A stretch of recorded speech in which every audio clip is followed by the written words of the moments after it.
Có bao giờ bạn từng nghe đến hai chữ Tam Bảo, nhưng lại chưa thật sự hiểu Tam Bảo là gì? Vì sao người học Phật thường được khuyên nên nương tựa Tam Bảo? Vì sao trong Phật giáo, Phật Pháp, Tăng được gọi là ba ngôi quý báu? Nhiều người đi chùa, lễ Phật, thắp hương, tụng kinh. Nhưng nếu không hiểu đúng về Tam Bảo, chúng ta rất dễ chỉ dừng lại ở hình thức bên ngoài. Ta có thể đứng trước tượng Phật rất lâu, nhưng chưa biết quay về nhìn lại chính mình. Ta có thể nghe rất nhiều bài pháp, nhưng vẫn để một lời nói làm mình giận suốt nhiều ngày. Ta có thể kính trọng chư Tăng, nhưng lại quên rằng điều quan trọng nhất của người học Phật là học cách sống hiền thiện hơn, tỉnh thức hơn và bớt gây khổ cho mình, cho người. Vì vậy, trong video hôm nay, chúng ta sẽ cùng tìm hiểu một cách thật đơn giản. Tam Bảo là gì? Phật Pháp Tăng có ý nghĩa như thế nào? Và vì sao hiểu đúng về Tam Bảo có thể giúp người mới học Phật có một điểm tựa vững vàng hơn trên con đường tu tâm, sống thiện lành và tìm lại sự bình an trong đời sống. Nói một cách dễ hiểu, Tam Bảo nghĩa là ba ngôi quý báu trong Phật giáo. Tam là ba, Bảo là quý báu. Tam Bảo chính là Phật, Pháp và Tăng. Phật là bậc giác ngộ. Pháp là lời dạy và con đường tu tập mà Đức Phật đã chỉ ra. Tăng là đoàn thể những người xuất gia tu học chân chính, giữ gìn và truyền trao giáo pháp. Ba ngôi ấy được gọi là quý báu, không phải vì có hình thức trang nghiêm bên ngoài, mà vì có thể giúp con người đi ra khỏi mê lầm, chuyển hóa khổ đau và tìm lại ánh sáng trong tâm mình. Giữa cuộc đời nhiều biến động, con người rất dễ lạc hướng. Khi vui, ta dễ bị cuốn theo ham muốn. Khi buồn, ta dễ chìm trong than trách. Khi bị tổn thương, ta dễ ôm lấy giận hờn. Khi thành công, ta dễ sinh kiêu mạn. Khi thất bại, ta dễ thấy mình vô nghĩa. Chính vì vậy, người học Phật cần một nơi để quay về. Không phải quay về để trốn tránh cuộc đời, mà quay về để nhìn cuộc đời bằng đôi mắt sáng hơn. Tam Bảo là nơi nương tựa như vậy. Trước hết là Phật Bảo. Phật Bảo là Đức Phật, bậc giác ngộ đã thấy rõ bản chất của khổ đau và con đường đưa con người ra khỏi khổ đau. Đối với người mới học Phật, có một điều rất quan trọng cần hiểu đúng. Đức Phật không phải là một vị thần ban phước hay giáng họa theo ý muốn. Ngài không phải là người quyết định ai giàu, ai nghèo, ai may mắn, ai bất hạnh. Đức Phật là một bậc thầy, một con người đã giác ngộ, một người đã tự mình đi qua vô minh, tham ái, khổ đau, rồi chỉ lại con đường ấy cho chúng ta. Vì vậy, lễ Phật không chỉ là cúi đầu trước một pho tượng. Lễ Phật sâu sắc nhất là cúi đầu trước trí tuệ, từ bi và sự tỉnh thức. Khi ta đứng trước tượng Phật, điều quan trọng không chỉ là cầu xin điều mình muốn, mà là tự hỏi, hôm nay tâm mình có bớt nóng giận hơn không? Lời nói của mình có làm ai tổn thương không? Mình có đang sống vội quá, ích kỷ quá, cố chấp quá hay không? Mình có đang để tham, sân, si dẫn dắt đời mình không? Nếu một lần đứng trước Phật mà ta biết quay về nhìn lại chính mình, thì giây phút ấy đã có ý nghĩa. Bởi vì Đức Phật không đến để chúng ta chỉ thờ kính từ xa. Ngài đến để chỉ cho con người thấy rằng ai cũng có khả năng chuyển hóa. Ai cũng có thể bớt khổ hơn. Ai cũng có thể sống sáng suốt hơn nếu biết tu tập đúng cách. Phật bảo vì vậy là ánh sáng của sự giác ngộ. Là hình ảnh nhắc chúng ta rằng giữa cuộc đời nhiều mê mờ, vẫn có một con đường để trở về với trí tuệ và lòng từ bi. Ngôi quý báu thứ hai là Pháp Bảo. Pháp là lời dạy của Đức Phật. Nhưng Pháp không chỉ nằm trong kinh sách. Pháp cũng không phải là những điều xa xôi, khó hiểu, chỉ dành cho người xuất gia hay người học cao hiểu rộng. Pháp có mặt ngay trong đời sống hàng ngày. Khi bạn đang giận, nhưng biết dừng lại trước khi nói một lời làm đau người khác, đó là Pháp đang có mặt. Khi bạn bị người khác hiểu lầm, nhưng không vội oán trách mà bình tĩnh nhìn sâu hơn, đó là Pháp đang có mặt. Khi bạn thấy đời vô thường, nên biết thương cha mẹ nhiều hơn, biết trân trọng gia đình nhiều hơn. Đó là Pháp đang có mặt. Khi bạn hiểu rằng gieo nhân nào sẽ gặp quả ấy, nên cẩn trọng hơn trong từng lời nói, từng việc làm. Đó cũng là Pháp đang có mặt. Nhiều người nghĩ học Phật là phải thuộc rất nhiều kinh. Điều đó tốt nếu ta có đủ duyên lành và thời gian. Nhưng nếu học rất nhiều mà tâm vẫn nóng nảy, lời nói vẫn cay nghiệt, hành động vẫn làm khổ người khác, thì Pháp chưa thật sự đi vào đời sống. Học Phật không chỉ là để biết thêm, mà là để sống khác đi. Bớt hơn thua một chút, bớt cố chấp một chút, bớt làm tổn thương người khác một chút, biết lắng nghe hơn một chút, biết thương mình và thương người hơn một chút. Pháp bảo quý báu là vì lời Phật dạy có thể soi sáng tâm mình. Có những lúc ta khổ không phải vì cuộc đời quá nặng, mà vì tâm mình ôm quá nhiều, ôm giận, ôm buồn, ôm kỳ vọng, ôm quá khứ, ôm những điều không còn thuộc về mình. Pháp giúp ta thấy rằng mọi thứ đều vô thường. Người thương ta cũng vô thường. Người ghét ta cũng vô thường. Thành công vô thường. Thất bại cũng vô thường. Nỗi buồn hôm nay rồi cũng sẽ đổi thay. Niềm vui hôm nay cũng không thể giữ mãi. Hiểu vô thường không phải để bi quan, mà để biết sống sâu sắc hơn. Biết trân trọng những gì đang có. Biết buông bớt những điều không nên giữ. Biết không vì một chuyện không như ý mà đánh mất sự bình an của cả đời mình.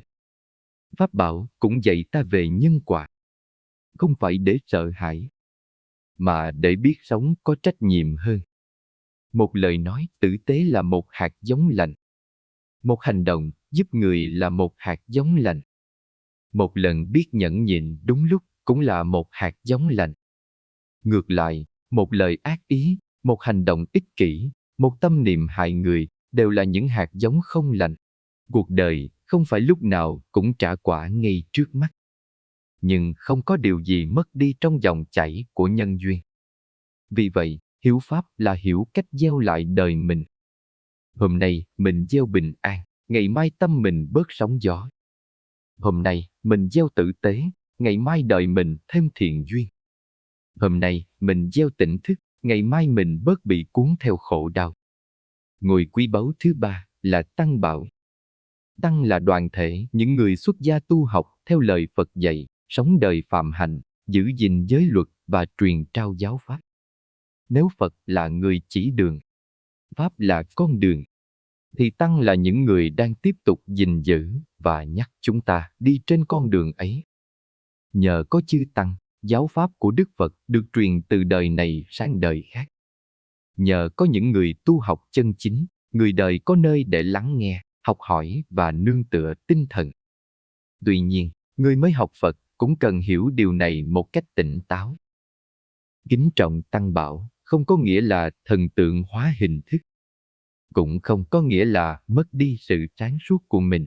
Người tu chân chính đáng kính, không chỉ vì chiếc áo đang mặc, mà vì đời sống đạo hạnh, sự khiêm cung, lòng từ bi và sự thực hành đúng với lời Phật dạy.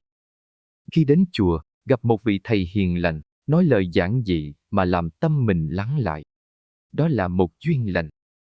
Khi nghe một bài pháp giúp mình bớt giận, bớt buồn, bớt mê lầm. Đó là một duyên lành.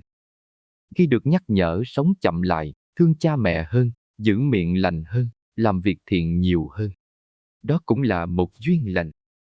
Tăng Bảo quý báu vì nhắc chúng ta rằng con đường tu học không phải chỉ là lý thuyết.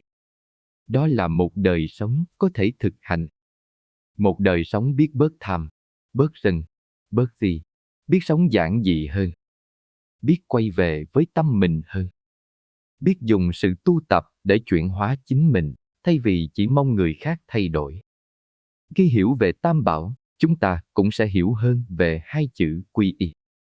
Quy y, Tam Bảo là quay về nương tựa Phật, Pháp và Tăng. Quy là quay về. Y là nương tựa. Nhưng quay về ở đây không phải là rời bỏ cuộc sống đời thường. Cũng không phải là từ nay trở đi không còn được sống cuộc đời bình thường. Quy y là quay về với một hướng sống lành. quay về với ánh sáng của Phật, quay về với lời dạy của Pháp, quay về với sự hướng dẫn chân chính của Tăng. Một người quy y Tam Bảo không phải để trở nên khác biệt hơn người khác, mà là để tự nhắc mình sống có trách nhiệm hơn với thân, khẩu, ý của mình. Thân đừng làm việc hại người. Miệng đừng nói lời gây tổn thương. Ý đừng nuôi quá nhiều sân hận, ganh ghét, tham lam. Nếu hiểu như vậy, ta sẽ thấy Tam Bảo không xa vời. Tam Bảo có thể hiện diện trong từng ngày sống. Mỗi sáng thức dậy, ta nhớ đến Phật để nuôi dưỡng tâm sáng. Trong lúc làm việc, ta nhớ đến Pháp để biết sống đúng, sống thiện. Khi gặp điều khó hiểu, ta tìm đến những lời dạy chân chính, những vị thầy có đạo hạnh để học hỏi thêm. Khi nóng giận, ta nhớ mình là người đang học Phật. Khi muốn nói một lời nặng nề, ta dừng lại một hơi thở. Khi thấy người khác hơn mình, ta tập bớt ganh tị. Khi thấy người khác khổ hơn mình, ta tập mở lòng thương. Đó là cách Tam Bảo đi vào đời sống. Không ồn ào, không phô trương, nhưng âm thầm làm tâm mình thay đổi từng chút một. Có một điều rất đẹp trong đạo Phật. Đức Phật không bắt ai phải tin mù quáng. Phật Pháp luôn khuyến khích con người quan sát, suy xét và tự mình thực hành. Vì vậy, hiểu Tam Bảo không phải là chỉ học thuộc một khái niệm, mà là tự hỏi, mình có đang thật sự nương tựa vào trí tuệ không? Hay vẫn để vô minh dẫn đường? Mình có đang sống theo lời Phật dạy không? Hay chỉ nghe rồi để đó? Mình có đang gần gũi những điều lành không? Hay vẫn để tâm mình bị kéo đi bởi tham, sân, si mỗi ngày? Nếu hôm nay bạn mới bắt đầu học Phật, đừng vội lo rằng mình chưa biết nhiều. Đừng vội nghĩ rằng mình phải thật hoàn hảo mới có thể bước vào con đường tu tập. Không ai bắt đầu bằng sự hoàn hảo. Ta bắt đầu bằng một tâm chân thành, một chút khiêm cung, một chút mong muốn sống tốt hơn, một chút can đảm để nhìn lại chính mình. Hôm nay hiểu thêm về Tam Bảo, ngày mai biết lễ Phật bằng tâm kính trọng hơn. Hôm nay hiểu thêm về Pháp, ngày mai biết dừng lại trước một cơn giận. Hôm nay hiểu thêm về Tăng, ngày mai biết trân quý hơn những người đang gìn giữ và truyền trao lời Phật dạy. Từng chút như vậy, hạt giống Phật Pháp sẽ được gieo vào trong tâm. Và khi hạt giống ấy được tưới tẩm bằng sự thực hành mỗi ngày, nó sẽ dần lớn lên thành bình an, trí tuệ và lòng từ bi. Tam Bảo là Phật, Pháp và Tăng.